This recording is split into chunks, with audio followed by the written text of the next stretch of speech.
মই ব্ৰিফ অলপ দি দিওঁ আপোনাক। এই হোটেলখন মই এগ্ৰিমেণ্ট কাঞ্চৰ লগত কৰিছোঁ ডিচেম্বৰ 2017।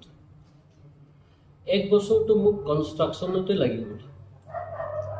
2019 ফেব্ৰুৱাৰীত মই সেইখিনি ৰিজৰ্টখন অ'পেনিং কৰিলোঁ।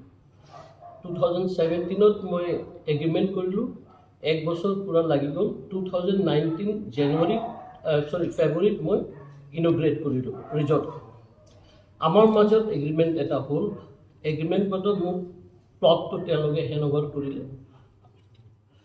তাৰপিছত মই আপোনালোকক চেনেলক মিডিয়াক মই বিহু শুভেচ্ছা জনাইছোঁ। আপোনালোকৰ পৰিয়ালক যোনে ধাৰণা বহি আছে তেওঁলোককো বিহু শুভেচ্ছা জনাইছোঁ তেওঁলোকৰ পৰা। আৰু মষ্টলি মই ক'ব লাগে যে এডমিনিষ্ট্ৰেশ্যনক মই বহুত থেংকফুল আছোঁ যে এডমিনিষ্ট্ৰেশ্যন টাইম টু টাইম যেতিয়া মই অ'পেনিং কৰিছিলোঁ, at the time was also' principal secretary আছিলে, SP আছিলে আৰু আপোনাৰ ডিপ্টি কমিশ্যনাৰ আছিলে, তেওঁলোকে আছিলে। সেইটো টাইমত আমি অ'পেনিং কৰিছোঁ, স্মুথলি চলি আছিলে। এবাউট এগ্ৰিমেণ্ট মই আপোনালোকক ক'লোঁ, মেটাৰটো ছাবচিডাইজ আছে কোৰ্টত, এইটোও জানে আপোনালোকে। In mean time on last this 19 কিবাত মই এটা চিঠি পালোঁ ডিপ্টি কমিশ্যনাৰ।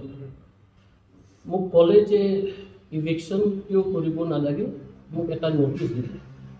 সেইটো মষ্ট প্ৰবেবলি HIDCয়ে চাগে এটা ৰিপ্ৰেজেণ্টেশ্যন দিছে, DCয়ে মোক ন'টিছ দিছে। And accordingly I have replied notice. মই দি দিছোঁ ন'টিছটো। DCয়ে মেমে এটা ফিক্স কৰিছে, হেয়াৰিং ডেট ফিক্স কৰিছে। সেইমতে মই মোৰ লাৰ্ণেড এডভকেট লগত আমি যোনটো হেয়াৰিঙৰ ডেট আছে গোটেই তথ্যটো দিম। তাৰপিছত আপোনালোকেতো নিজে কভাৰিং কৰিছে, আপোনালোকে চবেই নিজে জানি আছে। সেই বাইকখন যেতিয়া আপোনালোকে দেখিব নহয়, গোটেই আনচাৰটো বাইকটোতে আছে। মই বিশেষকৈ আপোনালোকৰ নম্বৰ অফ টাইমছটো বাইকটো তেখেতক পঢ়ি থাকক, যোনটো ভাৰ্চন কৈ আছে গোটেই আনচাৰটো তাতে আছে। তথাপি মই আপোনালোকক ব্ৰিফ অফ কৰি দিওঁ। লাটুম হেডি থান ল ইনভেট আ ছিংগল পইচা তাক পিপে, but I am telling you the fact. মই 2019 পৰা এতিয়ালৈকে তেওঁলোকক কিমান দিলোঁ জানে? 18,51,755। সেই 5 বছৰ ৰেচিঅ'ত আমাৰ টোটেল গ্ৰথ প্ৰফিট হৈছে 69,78,004 rupees। এক্সপেণ্ডিচাৰ হৈছে 34,534 rupees। নেট প্ৰফিট হৈছে 35,25,830। সেইটো মই কোৱা নাই। এই মেটাৰটো গোটেই ছাবচিডাইজ হৈছে CA যোনটো ৰিপৰ্ট বনায়, অডিট ৰিপৰ্ট, এইটো কৈ আছে। মই নিজে বনাই পৰা কিয় আমি বিজনেছমেন সদায় অডিট কৰিব লাগে এভৰি বছৰ। তেতিয়া এই যোনটো প্ৰফিট হৈছে তেখেতৰ ৰেচিঅ' এই হিচাপত 35 লাখৰ প্ৰফিট 35, তেওঁ হয় 12,34,037 rupees। But I have paid more than date. মই আজি ডেটত যদি কৰে তেতিয়াও মই 5 লাখ চামথিং মই প্লাছত পইচা দিছোঁ তেওঁলোকক। তো আপোনালোকে নিজে কয়, তেওঁলোকে কৈ আছে ইনভেট পইচা তাপিপে, তো কচোন নালা তোমাকে। চ' মইতো আপোনালোকৰ সেইখিনি কথা যোনটো কৈ আছোঁ with the facts and figure কৈ আছোঁ। তাৰ বাহিৰে এজ পাৰ দ্য চেণ্ট্ৰেল গভৰ্ণমেণ্টৰ যোনটো প্ৰজেক্ট আছে PP মডেল, বহুত ডাঙৰ গেম ৰিক্স এটা খেলি। এতিয়া এই কাঞ্চ হোটেল ৰিজৰ্ট, বেলেগ হোটেলো কোনো চিনি নাপায় বা চিনি পায় মই নকওঁ, কিন্তু কাঞ্চ হোটেল ৰিজৰ্ট বুলি ক'লে আপুনি উৰিষ্যা হওক, ত্ৰিপুৰা হওক, ডিব্ৰুগড় হওক, মাদ্ৰাছ হওক, চেন্নাই হওক, চবেই জানে কাঞ্চ হোটেল বুলি গুগলত। কিয় জানে? কেলৈ যেতিয়া আছাম ৰাইফলৰ ৰিকুৱাৰমেণ্ট হয়, ৰিকুৱাৰমেণ্টটো আপোনাৰ চেণ্ট্ৰেলি হয়। চেণ্ট্ৰেলি হ'লে কি হয়, মানুহ কাঞ্চ হোটেল ওচৰত মানে গুগলত চাই যে আছাম ৰাইফলৰ ওচৰত কি আছে, দেখা পায় কাঞ্চ হোটেল ৰিজৰ্ট, তো আমাক কল কৰে। সেইকাৰণে কাঞ্চ হোটেল মডেলতো কি হৈছে, আমি ধুনীয়া ৰেভিনিউ দিছোঁ। আমাক যদি ডিপাৰ্টমেণ্টৰ পৰা আৰু বেনিফিট দিয়া গ'লে হয় ন, আমি ধুনীয়াকৈ পাব্লিকৰ কাম কৰিব পাৰিলোঁ। আৰু আমি ল' প্ৰাইচত কাম কৰি আছোঁ ইয়াতে।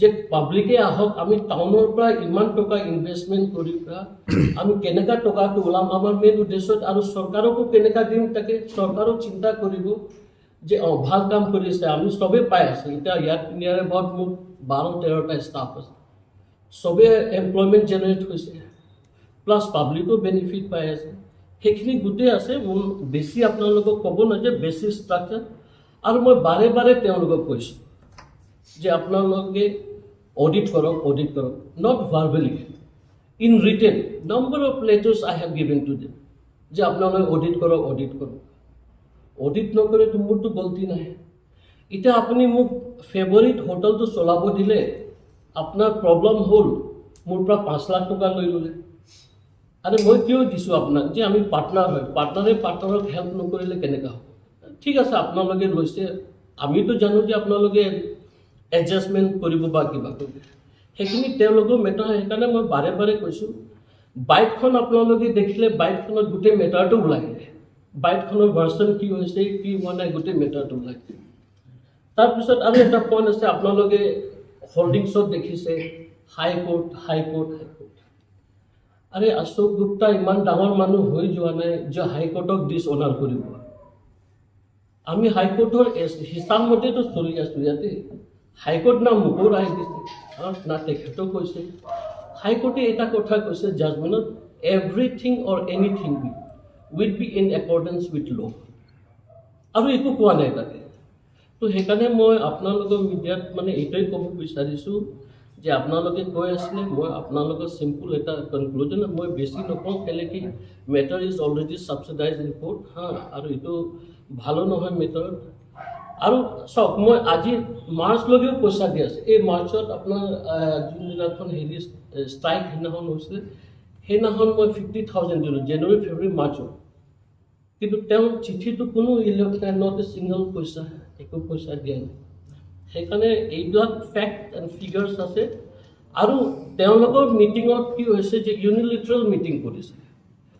মাজত আপোনাৰ 161 বৰ্ড মিটিং হোৱাৰ পিছত তাৰ মাজত লাষ্ট 71 বৰ্ড মিটত এই ৰেজুলেশ্যনটো হৈছে যেতিয়া আমি কোৰ্টত এগ্ৰিমেণ্ট কৰিছোঁ তো মই চিম্পল কওঁ যে এগ্ৰিমেণ্ট যেতিয়া কৰিছোঁ তো মিউচুৱেলি এমেণ্ডমেণ্ট হ'ব লাগে আপুনি ওৱান পক্ষ মোক নামাতাকৈ আপুনি কৈছে যে ৰিভিউ মিটিং হ'ব মই ৰিভিউ মিটিঙৰ ৰিপ্লাই দিছোঁ আপোনালোকক যে যেতিয়া মোৰ কাঞ্চ হোটেল এজেণ্ডা যেতিয়া আহিব তো মোক ইনক্লুজন কৰিব মই মোৰ গ্ৰিভেন্সেছটো ক'ব পাৰিম কিন্তু আপোনালোকেতো মোক নামাতা নাই আপোনালোকে নিজে কৰি মেলি প্ৰায় সেইখিনি কৰি দিছে তো মইতো জানো যে it is not applicable as per law মোকো দিয়ক মোৰো মানে গ্ৰিভেন্সেছটো কিহৰ কাৰণে আৰু আপোনালোকে কৈ আছে আমাৰ মানুহ নাই অডিট কৰিবৰ কাৰণে ঠিক আছে মানুহ নাইতো আমি কি কৰিব লাগে আমাক বাই লেটাৰ জনাওক আপুনি কৈ আছে বাইকত যে এক পইচাও দিয়া নাই মই বাৰে বাৰে কৈছোঁ যে 5,000 2,000 আৰু মুখেদি ক'লে নহয় না গভৰ্ণমেণ্টে বাই লেটাৰ জনাওক যেনেকৈ মই আপোনাক জনাইছোঁ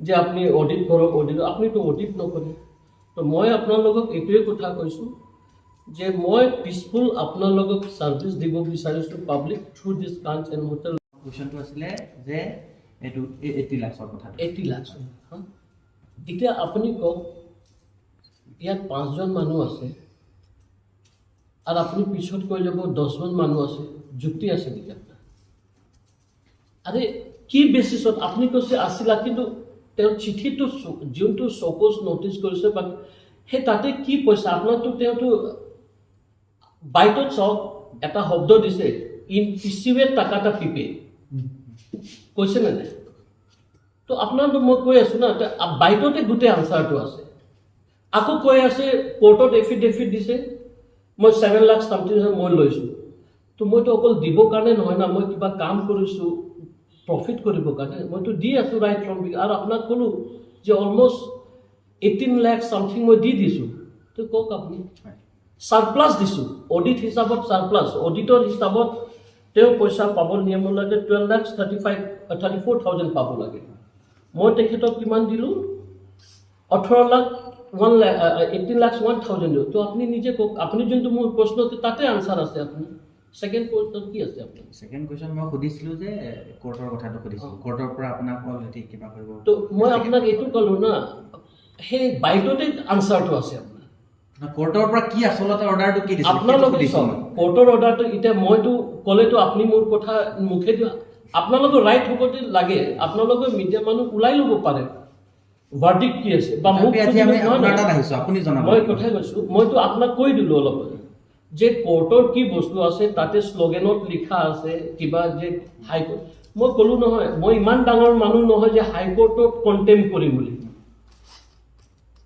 হাইকোৰ্টে কি ভাৰ্ডিক্টটো দিছে সেই ভাৰ্ডিক্টটো আপোনালোকেও লাগিলে মোৰ পৰা কপি ল'ব পাৰে বা কিন্তু হাইকোৰ্টৰ ভাৰ্ডিক্ট হ'লে মোক কেতিয়া মই কিক আউট কৰি দিলে হয় ইয়াতে এডমিনিষ্ট্ৰেশ্যনে মোক তেতিয়াহে কিক আউট কৰি দিলে হয় মই হাইকোৰ্টক চেলেঞ্জ কৰিব নোৱাৰোঁ না দাদা হাইকোৰ্টক মই কৈ আছোঁ না আপোনালোকে বাৰ বাৰ মই যে সেই বাইট যোনটো ডিফাৰেণ্ট বাইট তাতে গোটেই আনচাৰটো আছে আৰু মই ইমান ডাঙৰ মানুহ নহয় যে হাইকোৰ্টৰ অৰ্ডাৰ চেলেঞ্জ কৰিব হ'লে মই সুপ্ৰিম কোৰ্ট যাব লাগিব সেইটোৱে হ'ব সেইকাৰণে হাইকোৰ্টত চিম্পল আপোনাৰ ইমান লং 3-4 পেজৰ চিম্পল কনক্লুজন দিছে anything should be in accordance with law that means কৈছে if you have any grievances you go' to court file a civil